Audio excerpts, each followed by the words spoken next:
Hello everyone, welcome to my channel. I am Gurleen. आज हम करेंगे फाइलम पोरीफेरा। Phylum Porifera. सबसे पहले मैं आपको बताती हूँ फाइलम पोरीफेरा के बारे में। अगर आप पोरीफेरा देखें तो पोरीफेरा के नेम में ही क्या है? पोर। मतलब ये क्या होते हैं? That they are pore bearing animals. क्या होते हैं ये? पोर बियरिंग एनिमल्स होते हैं। ये क्या होते हैं? पोरीफेरा एक्वेटिक एनिमल्स होते हैं। एक्वेटिक एनिमल्स में भी सबसे ज़्यादा क्या होते हैं? मोस्टली मैरीन होते हैं। कैसे होते हैं? मोस्टली मैरीन होते हैं। लेकिन एक एक्सेप्शन देखने को मिलती है। एक क्या है? एक्सेप्शन है। किसकी? स्पोंजिला की। स्पोंजिला क्या होता है? Spongilla is a fresh water sponge. Spongilla क्या है? एक फ्रेश वाटर स्पोंज है। याद रखना है, इन बातों को आपने याद रखना है। मोस्टली क्या होते हैं? ये मैरीन एनिमल्स होते हैं, लेकिन इसमें एक एक्सेप्शन होती है। कौन सा? फ्रेश वाटर होता है। स्पोंजिला क्या होता है? फ्रेश वाटर स्पोंज होता है। अगर आपने कल अपने बेसिक्स पढ़े थे, अगर अपन बेसिक्स को स्टडी करें, अब अपन उन बेसिक्स को इस पोरीफेरा पे अप्लाई करते हैं। सबसे पहले तो ये क्या होते हैं? पोरीफेरा क्या शो करते हैं? Cellular level of organisation show करते हैं। Cellular level of organisation show करते हैं। इनके अंदर जो सेल्स होते हैं वो कैसे अरेंज होते हैं? सेल्स लूजली अरेंज्ड होते हैं। सेल्स लूजली अरेंज्ड सेल्स होते हैं। फिर आप देखें इसके अंदर कैसी सिमेट्री पाई जाती है? दैट दे आर एसिमेट्रिकल होते हैं, है ना? एसिमेट्रिकल होते हैं। और इनके अंदर क्या होता है? कोई सिलोम प्रेजेंट नहीं होता है, कोई कैविटी प्रेजेंट नहीं होती है। No coelom is present. कोई सिलोम प्रेजेंट नहीं होता है, कोई कैविटी प्रेजेंट नहीं होती है। इतनी बात समझ में आई? अगर मैं इसकी वॉल्स की बात करूं, फिर अब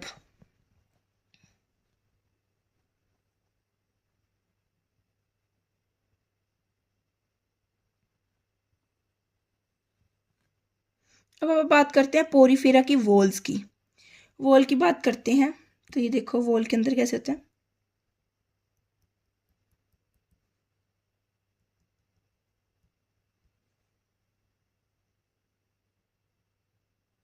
मान लो ये है, ये क्या होते हैं? इसके अंदर स्मॉल स्मॉल पोर्स होते हैं। ये क्या होते हैं? एक स्मॉल स्मॉल पोर होते हैं। इन पोर को क्या बोला जाता है? ओस्टिया बोला जाता है। क्या बोला जाता है? ओस्टिया बोला जाता है इन पोर्स को। ये कैसे पोर्स होते हैं? इनहेलेंट पोर्स होते हैं। चीजों को क्या लेके जाएंगे? अंदर लेके जाएंगे। ये क्या होते हैं? मेरे इनहेलेंट पोर्स होते हैं। और अंदर वाली इस कैविटी को क्या बोलते हैं? ये जो अंदर वाली कैविटी है, इस कैविटी को क्या बोला जाता है? स्पोंजो सील बोला जाता है। स्पोंजो सील कैविटी होती है। मान लो अब इस ओस्टिया के थ्रू, इस पोर के थ्रू क्या गया? मेरा वाटर अंदर गया। अब वाटर क्या गया? अंदर गया। अब बाहर कैसे जाएगा? Outside the body. सबसे बड़ा पोर होता है, ये सबसे बड़ा पोर होता है, जिसे क्या बोला जाता है? ओस्कुलम। क्या बोला जाता है? ओस्कुलम बोला जाता है। और इसके थ्रू क्या जाता है? कोई भी चीज बाहर जाती है वो ओस्कुलम के थ्रू जाती है। इसलिए इसको कौन सा पोर बोला जाता है? एक्सहेलेंट पोर बोला जाता है। ये बात याद रखनी है कि क्या होता है? एक ओस्टिया होता है जिसे इनहेलेंट पोर बोला जाता है। इसके थ्रू चीजें क्या जाती हैं? बॉडी के अंदर जाती है। अंदर वाली कैविटी क्या होती है? सारी स्पोंजो सील बोला जाता है। और बाहर जो मटेरियल जहां से बाहर निकलता है उस पोर को ओस्कुलम बोला जाता है, जिसे आप एक्सहेलेंट पोर भी कहते हैं।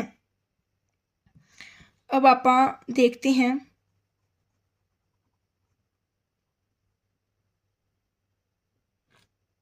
अब एक ये चीज देखो कि अब आप सारे स्पॉन्ज की वॉल की स्टडी करते हैं। ठीक है,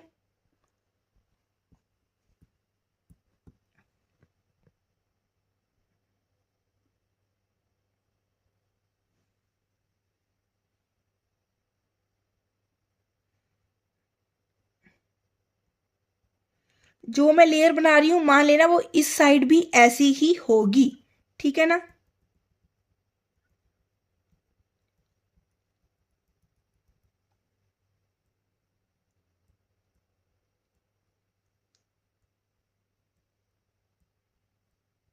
मान लो ये भी है, यहाँ पे ऐसे ही है, फिर यहाँ पे ऐसी लेयर है, फिर यहाँ पे भी क्या है, ऐसा ही है। मान लेना ये पूरा ऐसे ही चलेगा, इस साइड भी, ठीक है। अब देखो क्या होगा, सबसे बाहर वाली जो लेयर होती है इनको क्या बोला जाता है, ये क्या होती है, पिनेकोडर्म होती है। सबसे बाहर वाली लेयर को क्या बोला जाता है, पिनेकोडर्म बोला जाता है, पिनेकोडर्म। इनके सेल्स को क्या बोला जाता है, पिनेकोसाइट्स बोला जाता है। जो सेल्स हैं उनको क्या बोला जाता है, पिनेकोसाइट्स बोला जाता है। ये वाले जो पोर हैं, ये वाले जो पोर हैं, इन्हें क्या बोला जाता है, पोरोसाइट्स बोला जाता है। क्या बोला जाता है, पोरोसाइट्स बोला जाता है। ये जो लेयर है, ये जो आपको डॉट डॉट दिख रही है, ये कौन सी लेयर होती है, ये लेयर नहीं होती है, इसे आप बोलते हैं मीजनकाइम। ये कैसा होता है, असेलुलर होता है। इसे क्या बोला जाता है, मीजनकाइम बोला जाता है।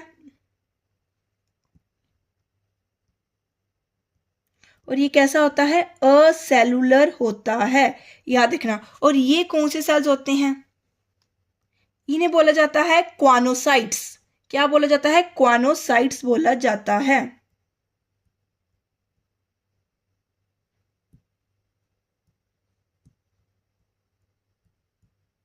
क्वानोसाइट या फिर क्या बोला जाता है, कोलर सेल्स बोला जाता है। और ये कैसे सेल्स होते हैं, ये फ्लैजिलेटेड सेल्स होते हैं।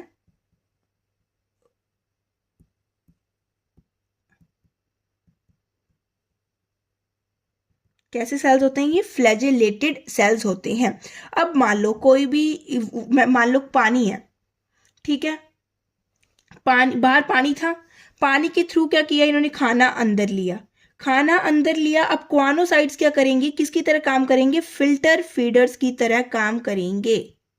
ऐसे नहीं है कि कोई भी मटेरियल होगा उसको अंदर भेज देंगे, नहीं, फिल्टर फीडर की तरह क्या करते हैं, काम करते हैं, फिल्टरिंग का काम करते हैं। अब क्या होगी, अब खाना अंदर जाके डाइजेस्ट हो रहा है ना, तो इसलिए कैसी डाइजेशन पाई जाती है, इंट्रासेलुलर डाइजेशन पाई जाती है। याद रखनी है, कैसी डाइजेशन होती है, इंट्रासेलुलर डाइजेशन होती है। और यूनिक फीचर क्या होता है कि प्रेजेंस ऑफ क्वानोसाइट्स और कोलर सेल्स का प्रेजेंट होना, ये क्या होता है, यूनिक फीचर होता है एक पोरीफेरा का। अब एक और यूनिक फीचर होता है पोरीफेरा का, वो यूनिक फीचर क्या होता है कि इसके अंदर क्या प्रेजेंट होता है, वाटर कैनाल सिस्टम प्रेजेंट होता है। अभी हम देखते हैं वाटर कैनाल सिस्टम, कि वही जो सबसे पहले अपन ने स्ट्रक्चर पढ़ा था कि ये लेयर होगी, यहाँ पे ऐसे होगा,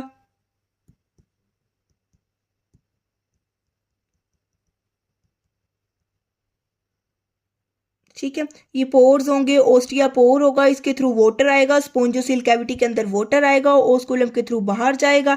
इसे क्या कहते हैं, वाटर कैनाल सिस्टम बोला जाता है। इसे क्या बोला जाता है, वाटर कैनाल सिस्टम बोला जाता है। अब हम इसको बुक के थ्रू रीड करते हैं। मोस्टली अपन ने हर एक चीज कवर कर ली है, जो रह जाएगी वो अपन इनके थ्रू कर लेंगे, बुक रीडिंग के थ्रू। देखो, members of this phylum are commonly known as sponges। Porifera को कॉमनली क्या बोला जाता है, स्पॉन्जेस बोला जाता है। ये क्या होते हैं, जनरली मेरीन होते हैं, मेरीन होते हैं, लेकिन एक्सेप्शन, क्या एक्सेप्शन थी, स्पोंजिला। ये क्या था, फ्रेश वाटर स्पॉन्ज था, याद रखना ये फ्रेश वाटर स्पॉन्ज था। एंड मोस्टली असिमेट्रिकल एनिमल्स होते हैं, कोई सिमेट्री नहीं मिलती है। प्रिमिटिव मल्टी सेलुलर एनिमल्स होते हैं, सेलुलर लेवल ऑफ ऑर्गेनाइजेशन इनके अंदर पाई जाती है। स्पॉन्जेस के पास क्या होता है, एक वाटर ट्रांसपोर्ट सिस्टम में वाटर कैनाल सिस्टम होता है। Water enters through minute pores ostia. Water किसके थ्रू एंटर करता है बॉडी के अंदर, ओस्टिया के थ्रू एंटर करता है, याद रखना, ओस्टिया के थ्रू एंटर करता है, जिसे इनहेलेंट पोर बोला जाता है। Into the body wall, into the central cavity, और सेंट्रल कैविटी का नाम क्या है, स्पोंजोसील है। From where it goes out, और बाहर कहां से जाता है, ओस्कुलम के थ्रू क्या जाता है, बाहर जाता है। याद रखना है, एक ओस्टिया नाम याद रखना है आपको, एक आपको नाम याद रखना है ओस्टिया, एक स्पोंजोसील कैविटी और एक ओस्कुलम। ओस्टिया के थ्रू पानी अंदर जाएगा, स्पोंजोसील अंदर वाली कैविटी है, और ओस्कुलम के थ्रू पानी बाहर जाएगा। This pathway of water transport is helpful in, अभी किस किस काम में हेल्पफुल आता है, इन फूड गैदरिंग, रेस्पिरेटरी एक्सचेंज में भी मदद करता है, और वेस्ट के रिमूवल में भी क्या करता है, मदद करता है। क्वानोसाइट्स और collar cells line the spongocoel and the canals. आपने देखा था ना, इंटरनल लाइनिंग के ऊपर प्रेजेंट होते हैं, फिल्टर फीडर्स की तरह काम करते हैं। डाइजेशन कैसी होती है? इंट्रासेलुलर होती है, बिकॉज डाइजेशन बॉडी के अंदर हो रही है, इंट्रासेलुलर होगी। The body is supported by a skeleton made up of spicules और स्पोंजिन फाइबर्स। यहाँ पे क्या पाए जाते हैं? याद रखना, स्पिक्यूल्स पाए जाते हैं और स्पोंजिन फाइबर्स पाए जाते हैं। The body supported by the skeleton, किससे मिलकर बना होता है इनका स्केलेटन? स्पिक्यूल से और स्पोंजिन फाइबर से मिलकर बना हुआ होता है। सेक्सीज आर नॉट सेपरेट नहीं होते हैं जिनके सेक्सीज होते हैं, इसलिए इनको क्या बोला जाता है? हर्मैफ्रोडाइट बोला जाता है। Eggs and sperms are produced by the same individual. Eggs और स्पर्म्स किसके द्वारा प्रोड्यूस करते हैं? मतलब एक सेम ही इंडिविजुअल एग्स भी प्रोड्यूस करता है और स्पर्म्स भी। अब स्पॉन्जेस कैसे रिप्रोड्यूस करते हैं? देखो, sponges reproduce asexually by fragmentation. इनके अंदर फ्रेगमेंटेशन होती है, या फिर आप कह सकते हैं इंटरनल बडिंग के थ्रू करते हैं। And sexually by the formation of gametes. और सेक्सुअली कैसे करते हैं? किसकी फॉर्मेशन करके? गैमेट्स बना के। सेक्सुअली कैसे करते हैं? गैमेट्स की फॉर्मेशन करके, मेल गैमेट बनेगा, फीमेल गैमेट बनेगा, फिर आगे फ्यूजन होगी, यही हो गया। अगर आप देखें इंटरनल बडिंग को स्टडी करें, इंटरनल बडिंग के अंदर कैसे होगा कि इसमें क्या होता है? जम्यूल्स की फॉर्मेशन हो जाती है।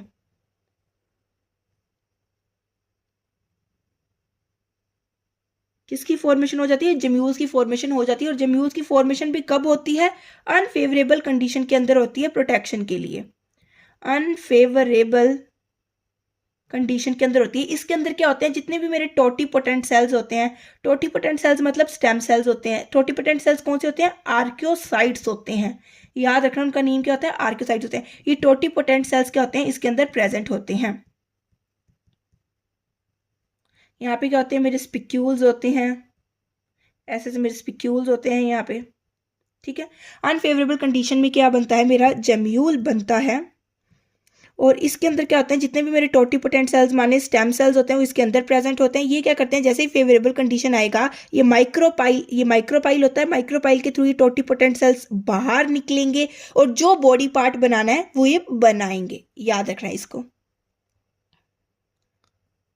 फिर क्या आता है? That fertilization is internal. Fertilization कैसे होती है? इंटरनल होती है, अंदर होती है। And development is indirect. Indirect से मतलब क्या है? इसके अंदर क्या बनता है? लार्वल स्टेज आती है, लार्वा बनता है, याद रखना। इसलिए ये क्या होती है? डेवलपमेंट कैसी होती है? इनडायरेक्ट होती है, हैविंग अ लार्वल स्टेज। इसके अंदर लार्वल स्टेज होती है, which is morphological distinct from the adults. अब हम देखते हैं इसके एग्जाम्पल्स। याद रखने सबसे इंपॉर्टेंट होते हैं इनके एग्जाम्पल्स, फाइलम की एग्जाम्पल्स, जो इसकी यूनिक फीचर्स हैं उनको आपने याद रखना है। सबसे पहले आप देखते हैं इसकी एग्जाम्पल में क्या आता है? Sycon, Scypha, Spongilla the fresh water sponge, Euspongia the bath sponge. एक आता है यूप्लेक्टेला, ये क्या होता है? वीनस बास्केट फ्लावर बोला जाता है इसे।